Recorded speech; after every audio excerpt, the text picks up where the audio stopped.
Bonjour, bienvenue à cette nouvelle vidéo de la chaîne Un brin d'ADN. Et dans cette vidéo-ci, il serait question de coefficient de consanguinité. En anglais, c'est résumé avec les lettres COI pour COI, Coefficient of Inbreeding. Sans plus attendre, je vais vous indiquer comment calculer ce coefficient-là. Alors, consanguinité, on a un exemple de pedigree ici qui est un peu résumé. Donc, c'est une partie seulement du pedigree d'une personne qui serait la personne X tout en bas.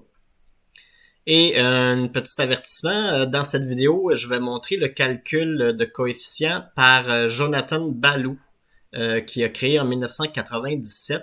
Mais on sait aujourd'hui que ce coefficient-là surestime la consanguinité réelle ou en fait les allèles qui risquent d'être sur la même position génomique. Donc, il y a des formules un peu plus compliquées qui existent là aujourd'hui. Mais en 1997, ce coefficient-là est assez simple à calculer. Donc, je vais quand même l'utiliser dans cette vidéo-ci, mais juste un petit avertissement comme quoi il y a d'autres formules qui existent qui sont plus précises. Qui tiennent en compte là, des consanguinités qui seraient plus distantes que d'autres, avec les possibilités avec les générations que les segments d'ADN disparaissent. Mais on va se concentrer sur une formule plus simple aujourd'hui, qui est celle de Ballou en 1997.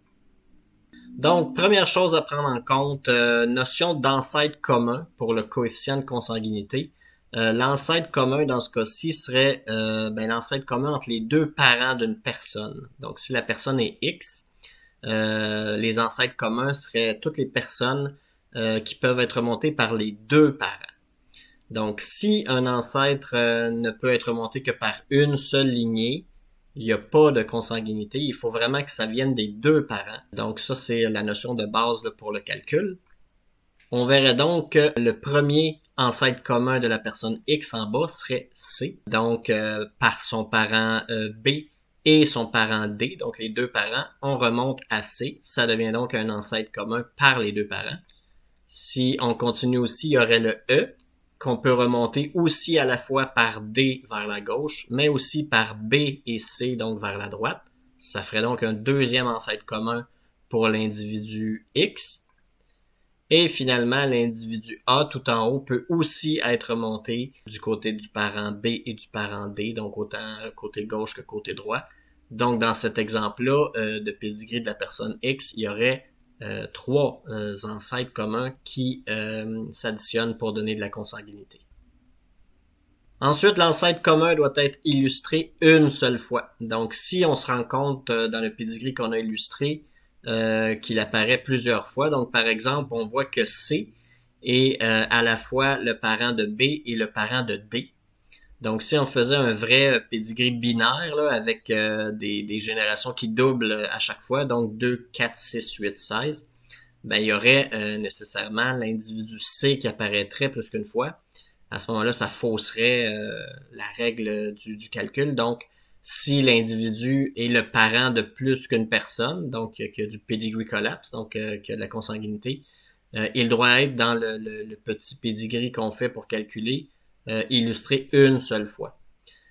Donc ça, c'est le premier point. Ensuite, la consanguinité précédente des ancêtres communs doit elle aussi être calculée au préalable. Donc ici, on verrait que l'ancêtre commun A apporte aussi de la consanguinité à l'individu C. Donc, le A peut redescendre des deux parents jusqu'à X tout en bas, mais le A descend aussi jusqu'à C par les deux côtés. Donc, lui, il faudrait le calculer d'abord. Avant de se concentrer au calcul de la consanguinité pour X, on calculerait d'abord la consanguinité de C. Et ensuite, il s'agit de chercher les boucles. En anglais, ils appellent ça les loops. Donc, une boucle, qu'est-ce que c'est? Ben, c'est un chemin partant et puis retournant à l'individu. Donc, l'enfant dont on veut calculer le coefficient. Ici, ultimement, ça va être X, mais il faudra commencer par C. Et ensuite, on remonte vers l'ancêtre commun sans repasser deux fois par un même individu. Donc, le chemin doit partir du premier parent, remonter, arriver à l'ancêtre commun, redescendre de l'autre côté, donc par le deuxième parent, sans jamais passer par un même individu plus d'une fois. Et avec ces règles-là, on peut calculer la consanguinité là, approximative. Donc, par exemple, si on se concentre sur X avant de faire C, on va quand même se concentrer sur X pour voir quelles sont les boucles. Il y aurait une première boucle qui serait en espèce de sciant. Donc, la boucle qui fait X, D, C, l'ancêtre commun C en haut, et on redescend par B pour revenir à X. Ça serait une première boucle, et on n'a jamais passé par le même individu plus d'une fois. La deuxième boucle serait celle en bleu. Donc, partant de X toujours, on remonte du côté gauche à D, à F, puis à E, qui est l'ancêtre commun, deuxième ancêtre commun. Il faut redescendre de l'autre côté. Donc, on redescend par C et B pour revenir jusqu'à X. Donc, ça serait la deuxième boucle. Et enfin, la troisième boucle qui serait en vert serait celle qui remonte jusqu'à A, l'ancêtre commun, en passant par les deux parents différents de X, donc par le côté D pour monter et par le côté B pour redescendre, sans jamais passer par le même individu plus d'une fois. Donc, il n'aurait pas fallu que A redescende par E et par C. Il faut vraiment que du côté E, mais redescende jusqu'à F et D. Sinon, ça n'aurait pas fait une boucle qui respecte les règles.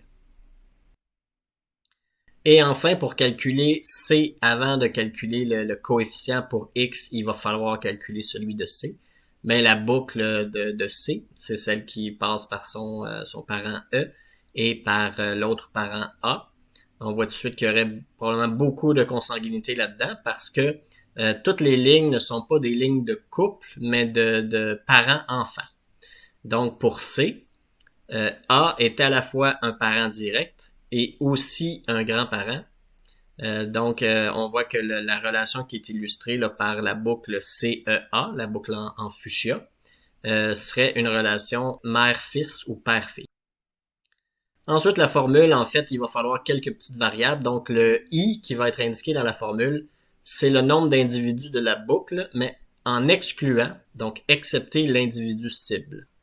Ensuite, il va y avoir le F. Dans ce cas-là, on va vouloir AC pour l'ancêtre commun. Parce que pour calculer la consanguinité de X, le coefficient, il va falloir savoir celui de l'ancêtre commun C, qui en a aussi. Donc, le F, c'est pour le coefficient de consanguinité. AC pour l'ancêtre commun. La formule ressemble donc à ce que vous voyez à l'écran. Donc, on fait une demi ou 0,5, exposant I, donc le nombre d'individus de la boucle, excepté l'individu cible.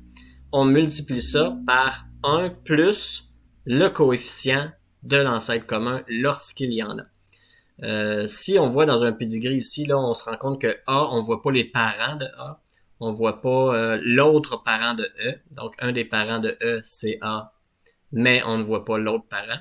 Alors quand on ne voit pas les parents indiqués, on prend pour acquis qu'il y a 0 de coefficient de consanguinité, donc il n'y aurait pas de consanguinité. À quelques reprises, la dernière partie de la formule, là, entre parenthèses, en fait, le coefficient va être 1 plus 0.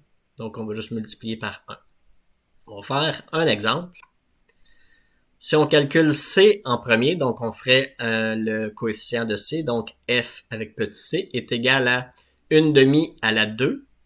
Pourquoi à la 2? Mais parce que dans la boucle de C, on compte pas l'individu cible, donc C, on le comptera pas, mais les autres individus de la boucle sont E et A avant de revenir à C. Donc, il y a E et A, deux seules personnes. C'est pour ça qu'on fait expose en 2. Ensuite, j'ai mis en gris plus pâle la partie de la fin parce que, comme j'expliquais, A, on ne voit pas ses parents. Donc, on présume qu'il n'y a aucune consanguinité. Donc, ça serait simplement fois 1 plus 0, donc fois 1. Dans ce cas-ci, ça n'est pas très utile, donc je l'ai mis en gris pâle. Donc, on ferait juste 1 demi à la 2, qui donnerait 0,25. C'est le coefficient de consanguinité de l'individu C. Ensuite, on garde ça en tête. Donc, j'ai indiqué en haut là, avec un C un peu plus rosé pour la boucle fuchsia. Donc, l'individu C a un coefficient de consanguinité de 0,25 qu'on va garder pour plus tard. La formule qu'il y a juste en dessous, ce serait pour la boucle verte. Donc, celle qui remonte jusqu'à A en passant par les deux parents. Donc, combien il y a d'individus? Ben, si on exclut X, il y a d'un côté DFE, Donc ça fait 3. A serait le quatrième. Et on redescend de l'autre côté avec C et B. Donc ça fait en tout 6 individus si on exclut X. Donc on ferait 1 demi à la 6. Et encore une fois, j'ai mis en gris plus pâle la deuxième partie de la formule parce que en fait, c'est juste de multiplier par 1 plus 0, donc multiplier par 1. Et dans ce cas-ci, ce serait 0.015625. Ce serait le coefficient de la boucle verte. Donc, c'est pas encore le coefficient total de l'individu X, c'est le coefficient d'une de ces trois boucles seulement.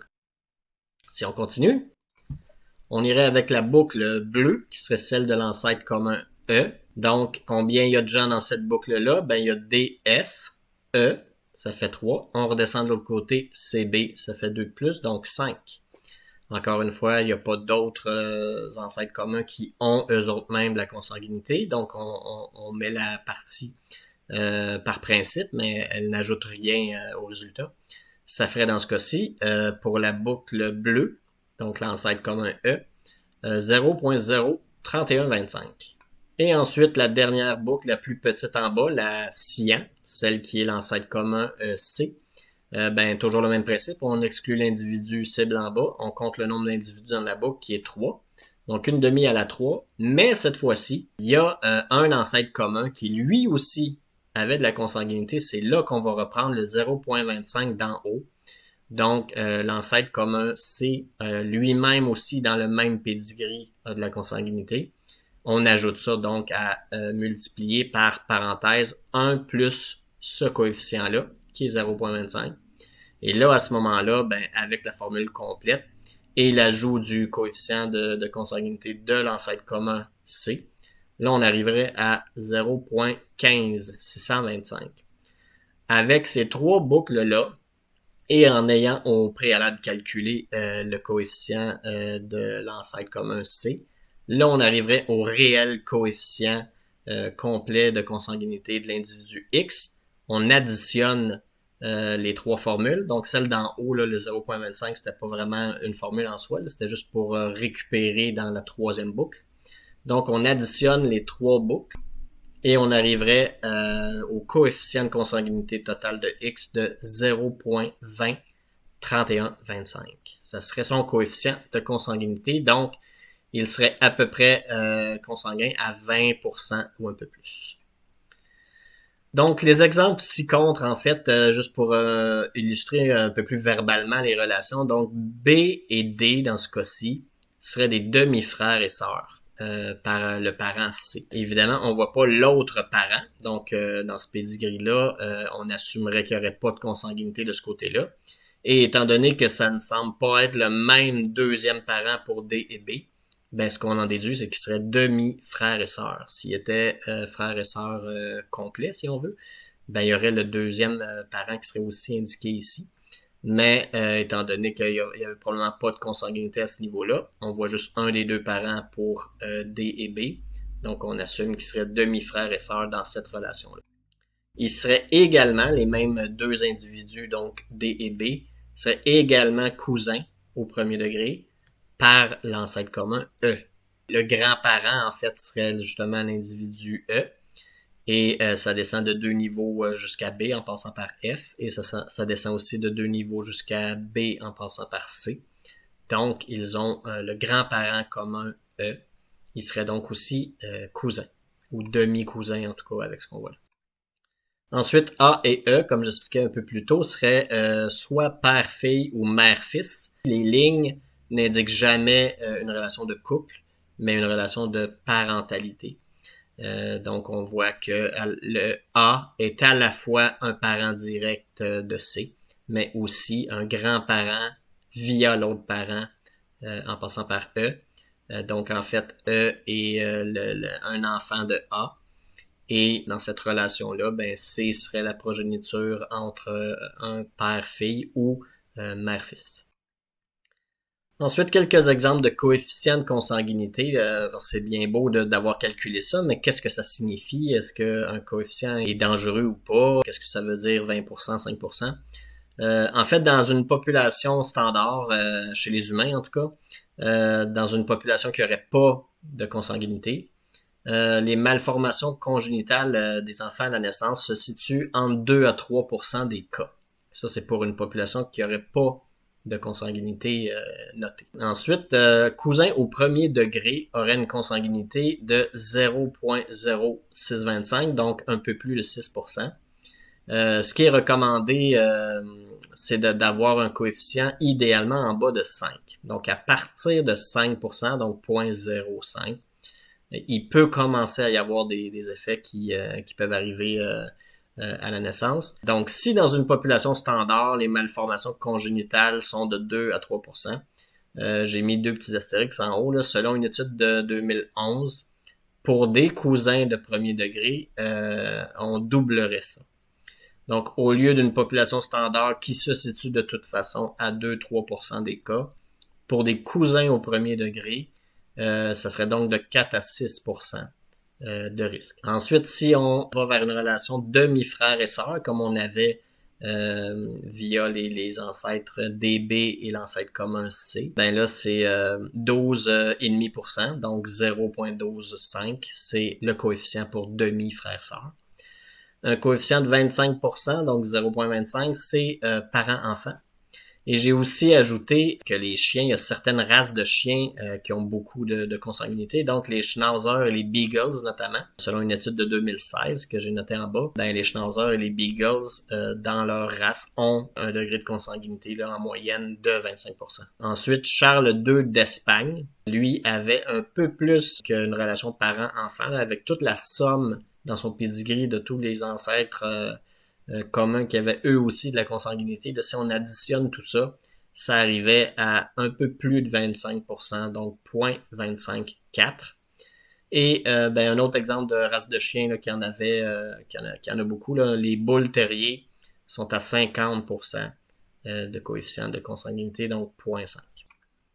Voilà, c'était une petite vidéo sur des formules pour calculer le coefficient de consanguinité. Pourquoi j'en ai parlé sur une chaîne de généalogie génétique? Ben en fait, ça peut être une information intéressante à noter lorsqu'il y a de la consanguinité, parce que quand on fait la généalogie traditionnelle, on va tomber sur des actes de mariage. Ben, à quelques reprises, dans les actes de mariage, encore plus souvent au Québec, dû à l'effet fondateur là, des premiers colons, ben souvent ils vont parler de degré de consanguinité, ils vont parler de banc de mariage parce que la religion catholique obligeait les futurs époux à demander des dispenses qui étaient une source de revenus pour le clergé.